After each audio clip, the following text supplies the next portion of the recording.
6월의 꽃 하면 수국이 떠오릅니다. 저는 언젠가 태종대에 산책을 갔던 적이 있는데요.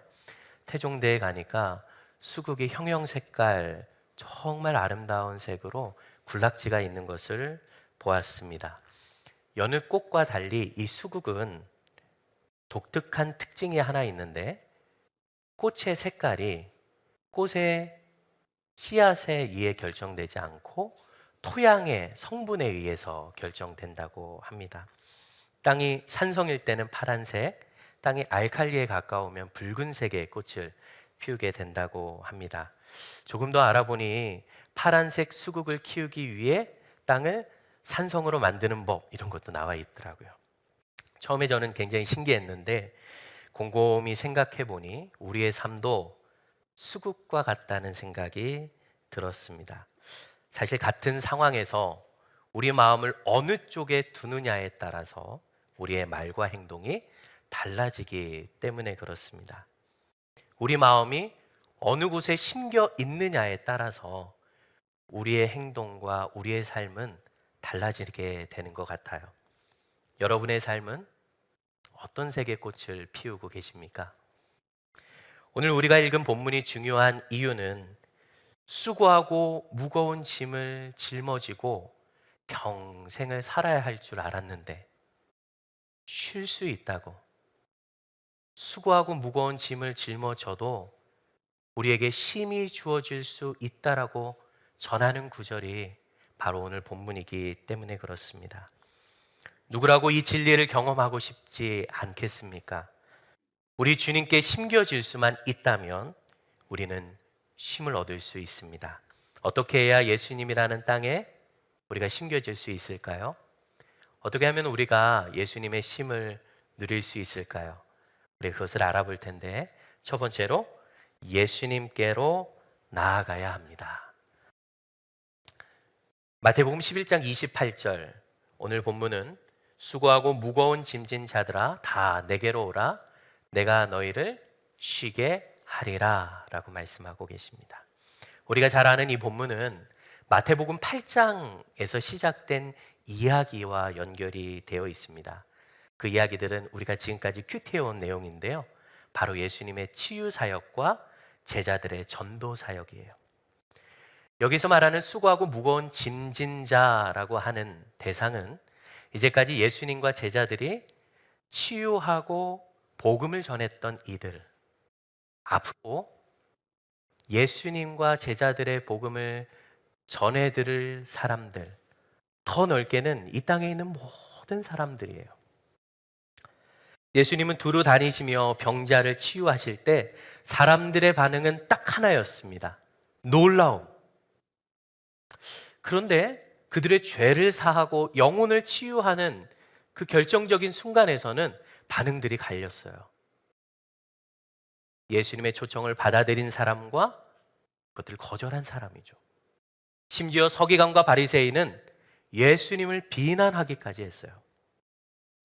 참으로 안타까운 일이 아닐 수 없습니다. 사실 그들은 모두 예수님의 초청을 받고 죄사함을 얻을 뿐만 아니라 쉼을 얻어야 될 사람들이었기 때문에 그렇습니다. 성경은 그들을 이렇게 표현합니다. 마태복음 9장 36절인데요. 우리를 보시고 불쌍히 여기시니 이는 그들이 목자 없는 양과 같이 고생하며 기진함이라. 오늘 본문은 고생하며 기진한 사람들의 모습을 좀 더 자세히 묘사하고 있어요.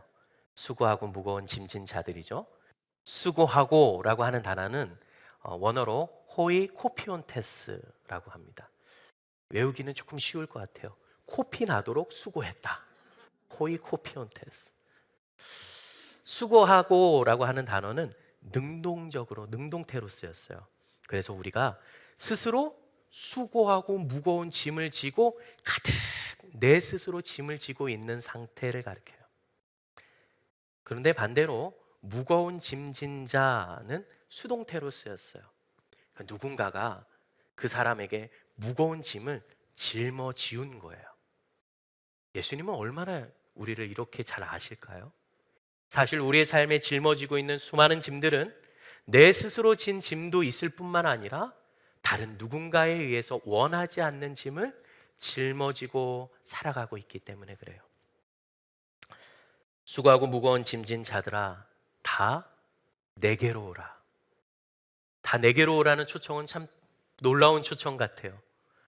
여러분, 세상에 누가 무거운 짐을 짊어지고 있는 사람을 오라고 이야기하겠어요? 무거운 짐을 짊어주는 사람은 많죠. 내 짐을 다른 사람에게 전해주는 사람은 많지, 그들이 수고하고 무거운 짐진 자들을 다 나에게 와서 쉬라고 말하는 사람은 세상에 없는 것 같아요. 그런데 우리 예수님은 인생의 힘겨운 싸움을 하고 인생을 버텨내고 있는 사람들에게 두 팔 벌리고 말씀하시는 거죠. 나에게 오라. 여러분, 실제로 예수님이 이런 말씀을 하신다면 여러분은 어떨 것 같아요? 저는 정말 눈물이 날 것 같아요. 힘든 만큼, 어려운 만큼 정말 주님의 품에 안겨서 주님의 안아주시는 그 팔 안에서 쉴 수 있다면, 그렇게 한 번이라도 나를 잘 아는 그분께 가서 울 수만 있다면 얼마나 좋을까. 놀라운 사실은 누구라도 이 정도가 되면 예수님의 초청에 반응해야 하는데 반응하지 않는다는 거예요. 예수님을 만나기 전까지는 수고하고 무거운 짐을 내려놓겠다는 생각을 단 한 번도 해본 적이 없는 것이죠. 왜냐하면 수많은 사람들도 수고하고 무거운 짐을 짊어지고 있기 때문에 그렇죠. 마치 흑색의 수국의 꽃을 피우면서 원래 수국은 이런 꽃이구나, 이쪽을 봐도 흑색이요 저쪽을 봐도 흑색이요, 다 흑색이니 이렇게 살아가는구나 생각이 드는 거죠. 예수님이 말씀하시는 하나님 나라의 복음, 제자들이 전하는 놀라운 소식을 받아들이기에는 그들의 마음 너무 닫혀 있었고 그 소식을 믿을 수가 없었고 예수님의 초청에 응하기가 어려웠다는 것이죠. 제가 어느 날 퇴근을 하고 집으로 돌아가는데 저희 집에 올라가기 전에 한 놀이터가 있어요. 저희 딸 아이가 놀이터에서 자주 노는데 그날 이렇게 노는 모습을 보는데 너무 재밌게 노는 거예요. 조금 더 놀게 해야 되겠다. 아빠보다 더 반가운 게 친구들이겠구나. 그래서 재밌게 놀게 했어요. 제가 이제 집에 가서 씻고 나왔는데 아이가 마침 들어왔어요. 저를 보더니 표정이 환한 거예요. 아빠, 놀자! 그러는 거예요. 지금까지 놀고 왔는데 저를 보자마자 또 놀대요. 전 지금 그때까지 괜찮았거든요. 편안했는데 갑자기 수고하고 무거울 짐이 눈앞에 딱 보이는 거예요. 같이 샤워를 하고 같이 재미있게 그날은 특별하게 놀았어요. 그리고 잠에 드는데 오늘 하루 어땠어? 아빠 너무 좋았지. 너무 좋았어. 계속 이런 날만 있으면 좋겠어. 근데 지나가듯 제가 그래, 너무 좋았지. 아빠도 좋았어. 근데 어려운 건 없었어? 아빠 오늘 최고였어 하고 잠에 들길 바랬는데 그때 갑자기 제 딸이 갑자기 진지해지더니 어려운 얘기를 하는 거예요. 관계적인 어려움이었어요. 초등학교 한 4학년 되니까 그런 어려움이 있나 봐요. 근데 그냥 이야기하는 게 아니라 눈물을 펑펑 흘리는 거예요.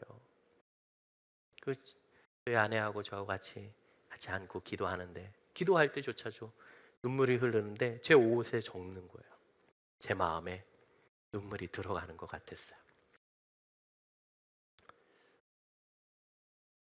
즐겁게 노는 아이인 줄 알았는데 어찌 그 마음에 수고하고 무거운 많은 짐들이, 생각지도 못한 짐들이 있었어요.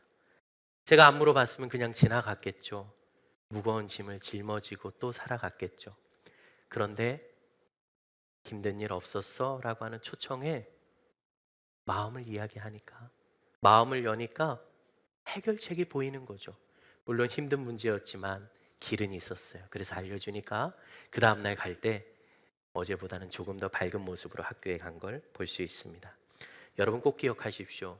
예수님의 쉼을 누리기 위해선 반드시 예수님의 초청에 응해야 합니다. 예수님께 나아가야 합니다. 두 번째로 예수님의 쉼을 누리기 위해서는 예수님의 멍에를 매야 합니다. 우리 두 번째, 우리 한번 따라 볼까요? 예수님의 멍에를 매십시오.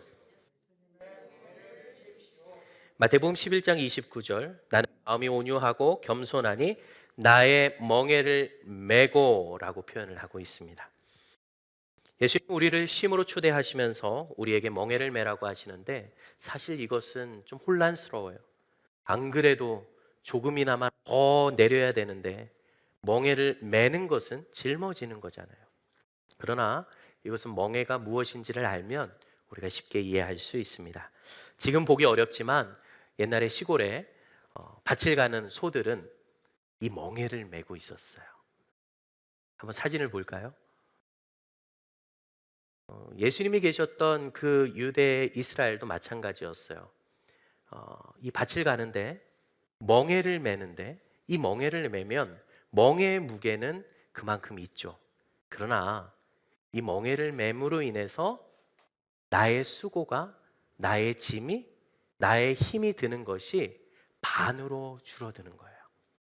멍에를 맨다는 것은 내가 지금 짊어지고 있는 것을, 짐을 줄이는 것을 의미하는 것이죠.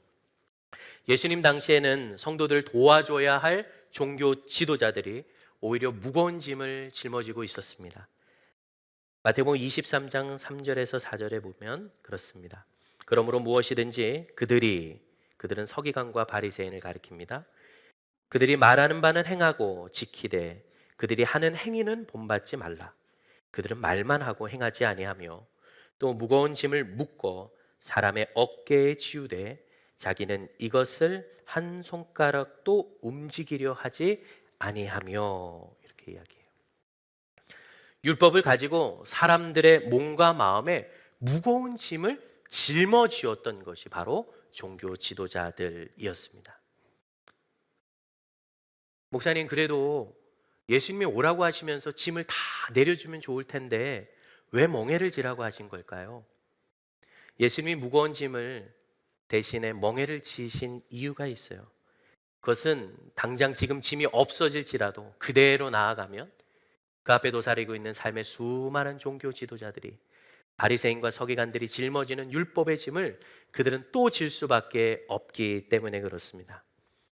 예수님은 예수님의 멍에를 매라고 하신 거예요. 그들이 지우는 것과는 다른 것이죠. 예수님의 멍에를 매는 순간 율법의 짐들은 다 내려지게 되는 거예요. 예수님이 말씀하시는 새로운 기준대로 살아가면 지금까지 그들의 마음에 수없이 쌓여져 갔던 불편하고 어렵고 힘겹고 부담감 많았던 짐들이 다 사라지는 거예요. 그래서 우리 예수님은 예수님 자신의 멍에를 매라고 하는 것이죠. 우리가 짊어지고 있는 수많은 짐의 무게를 내려놓고 짊어져야 될 무게도 가벼워지는 그런 멍에 말이죠. 비단 성경의 이야기일 뿐일까요?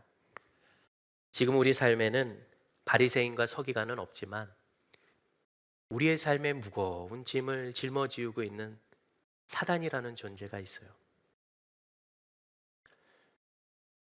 아침에 일어나서 밤에 잠에 들 때까지 우리는 수없이 사단의 음성을, 사단의 유혹을, 사단의 정죄를 받고 살아갈 수밖에 없는 존재들이에요. 세상과 주변의 이웃 또한 그들이 정한 기준을 우리에게 들이대며 우리에게 무거운 짐을 짊어줍니다. 이 정도는 해야 성공한 거지. 이 정도는 돼야 행복한 거 아니겠어? 그들이 만든 기준을 우리에게 제시하며 우리는 어느새 수많은 짐을 짊어지고 있어요. 여러분이 지고 있는 수고하고 무거운 짐을 살펴보십시오. 그 짐은 어디로부터 왔습니까? 우리 주님이 주신 건가요? 우리는 어느새 사단과 세상의 기준과 그리고 내 스스로 주님이 원하시지 않는 기준의 것들을 쌓아져 나가며 스스로 무거운 짐을 짊어지고 있는지 모르겠습니다. 이 짐에서 해방되는 방법은 하나, 주님께로 나아가서 주님 앞에 물으며 주님의 멍에를 매는 거예요. 우리의 수많은 걱정과 염려를 주님 앞에 내어놓고 주님이 말씀하시는 대로 버릴 건 버리고 주님이 말씀하신 기준에 의해 내 삶을 다시 재생각하는 거예요. 예수님 말씀하십니다. 내 멍에는 쉽고 내 짐은 가벼움이라. 예수님께 나아가 우리 주님의 멍에를 메시는 여러분 되시길 주님의 이름으로 축복합니다. 우리 마지막 세 번째로 예수님의 쉼을 누리는 방법은 예수님께 나아가고 그리고 예수님의 멍에를 메고 예수님께 배우는 것입니다. 사람은 언제 쉽니까? 사람은 언제 마음이 쉴 수가 있죠? 아무것도 안 할 때요. 여러분 근데 휴일에 왜 이렇게 바쁜 겁니까? 뭘 해도 바쁘고 아무것도 안 하면 불안하고 다시 일상으로 돌아갈 날이 가까워지면 우리 마음은 무거워지지 않습니까? 우리 인생은 그렇게 마음이 편할 날이 없어요. 하나님이 쉬신 것을 보면 우리는 힌트를 얻을 수가 있어요. 예수님은 이 세상을 창조하시고 난 다음에 안식하셨습니다. 그런데 그 전에 하신 말씀이 있어요. 보시기에 좋았더라. 보시기에 좋았더라. 우리를 창조하시고 나서는요, 보시기에 심히 좋았더라. 하나님이 계획한 대로 일이 되니 좋은 것이죠. 그리고 나서 안식하셨습니다. 우리가 쉼을 얻을 수 있는 방법은 우리가 계획한 대로 우리의 일들이, 우리의 삶들이 잘 진행될 때 우리는 비로소 마음이 쉴 수 있는 거예요. 그렇다면 예수님이 마음이 쉼을 얻어야 함을 이야기하시면서 왜 내게 배우라고 하셨을까요? 그것은 예수님 역시 소명의 짐을 짊어지고 계셨는데, 예수님의 사명의 짐이 있으셨는데 이것을 어떻게 다루셨는지를 보시는 것이죠. 예수님이 어떻게 이것을 해결하셨는지를 보면서 배우면 이 땅에서 예수님이 십자가라고 하는 아주 무게 있는 짐을 짊어지시면서도 쉬면서 사셨다, 안식하셨다. 그 예수님의 그 쉼을 우리도 역시 누릴 수 있게 되는 거예요. 마태복음 11장 29절 이 해결책을 말해주는데요. 예수님은 어떻게 쉬셨고 그것을 우리가 배울 수 있는가? 나는 마음이 온유하고 겸손하니 나의 멍에를 메고 내게 배우라.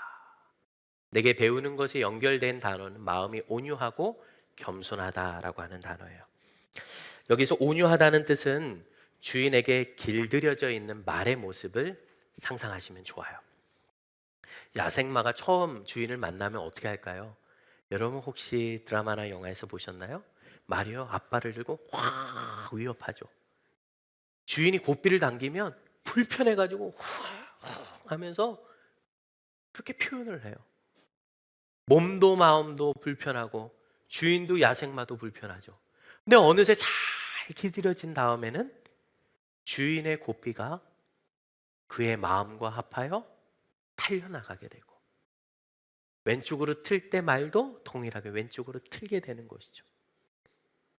함께 길들여져 있기 때문에 그래요.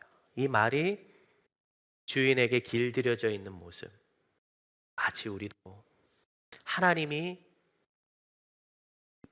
진행하시는 우리 삶의 일상을 쭉 진행하실 때 우리가 하나님께 시선이 고정하고 고정되고 우리의 마음을 하나님 앞에 고정하면 점점 하나님께 길들여지는 거예요.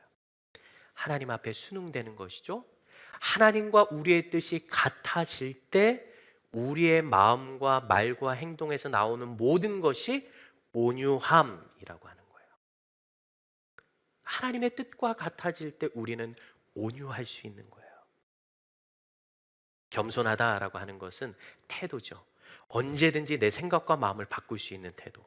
그래서 예수님은 하나님의 뜻에 고정되면서 그리고 언제든지 자신의 마음과 생각을 바꿔가면서 예수님의 주어진 소명의 길을 감당하시는 거예요. 겸손함과 온유함으로 예수님은 그의 짐을 담당하셨고 골고다의 언덕까지 온유함과 겸손함으로 나아가신 거예요. 내 원대로 맛이 없고 아버지의 뜻대로 해달라는 기도와 함께 하나님의 뜻에 자신을 맞추셨던 분이 예수님이세요. 우리 역시 예수님의 길을 따라가야 쉼을 얻을 수 있다는 것입니다. 여러분, 말씀을 정리하겠습니다. 우리 모두는 무거운 짐을 짊어지고 있습니다. 수고하고 무거운 짐. 가정에서, 직장에서, 내 스스로.